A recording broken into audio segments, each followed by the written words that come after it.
Tell us about wind. Okay, this one's for Luke Peter Watson, who wants to know about wind because it was making it hard for him to ride his bike. Wind is just caused by a pressure difference out in the general world. Something in a high pressure will seek to go to somewhere with a low pressure to equalise it so the pressure's balanced throughout. It does that with gas, does it with liquid as well. I'll show you with, we've got a prop this side. If I pour water into this side of the cup, into this side, it will go all the way throughout, won't it? Yes. Because if I pour it here, there's high pressure here and low pressure here. So it will seek to balance that by going throughout the whole thing. That's what happens with wind. Right. There's more pressure there, it flows across to balance it all out. Wind. That's it, that's basically wind. But the reason that there's high and low pressure is due to the sun. Basically, the convection currents in the earth caused by the sun and what make the high and low pressures. So like, at a local level, a sea breeze will be an example of this. So the sun, say you've got here, this is sea, this side. I'll write sea because my drawing's awful.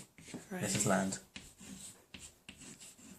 And everyone knows a sea breeze is when the air comes in, gives you a nice cooling breeze. The reason that happens is because the sun's rays are falling pretty much equally over the land and the sea, but the land absorbs more of the heat more quickly, and so heats the air above it faster, because the sea reflects more of the light and takes a lot longer to heat up, because it takes more energy to heat up water than it does this land.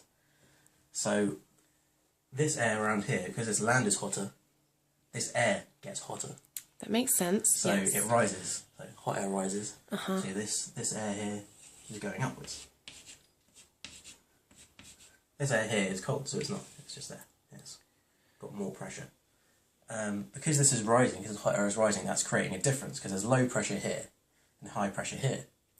So yes. the high pressure air over the water, the cold air, will come and fill this gap, because low pressure, high pressure flows to low pressure. So if there was a person in the sea, would they feel the wind more than if they were on land, because there's more pressure in the sea? No. Okay. Especially if they're under the water, then they won't feel it at all. No, I didn't say under the water. But if they were swimming... The air's blowing this way. So but you said it's different pressures. It is different. So it's a different... It would be windier in the sea than on the land. It can be windier in the sea. Okay. It's not what I'm saying right now. So the wind's blowing this way because there's a high pressure here and a low pressure here and a high pressure here. That's how a sea breeze is made. The same thing happens on a global scale. So if you go, this is the world. It's a poor drawing of the world, but it's the world. This is the North Pole. This is the equator. Okay, the sun's rays hit this pretty much dead on. So it gets really hot here. It hits here at like an angle, so it doesn't heat it up as much at the top of the Earth on the poles because they're colder. So what this is this makes a pressure difference. So you've got low pressure where it's really hot here. So you've got low pressure here, and you've got high pressure at the poles.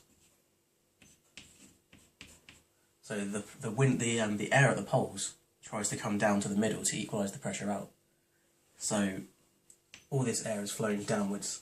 So cold air is going down to the equator. It's trying to flow straight south, but because the Earth's spinning, it doesn't work quite as simply as that. It's called the Coriolis effect, and where it spins, it's spinning this way. So it's spinning that way around. That way. It's an awful drawing. So the wind, as it comes down, it's bent off to the right, like that. So instead of coming straight down, it goes like that. Right. Because the Earth's spinning that way. Which makes it feel like we're in England. It's going to be the worst drawing of all time. Okay, that's a vague drawing of the British of the UK. And so the wind is trying to come down straight that way, but it's going like that. So that's why in England we have a southwesterly prevailing wind. Awesome. And that's why your friend struggles to ride his bike? That's why he struggles to ride his bike, because of the sun. Brilliant. Thanks, Amar.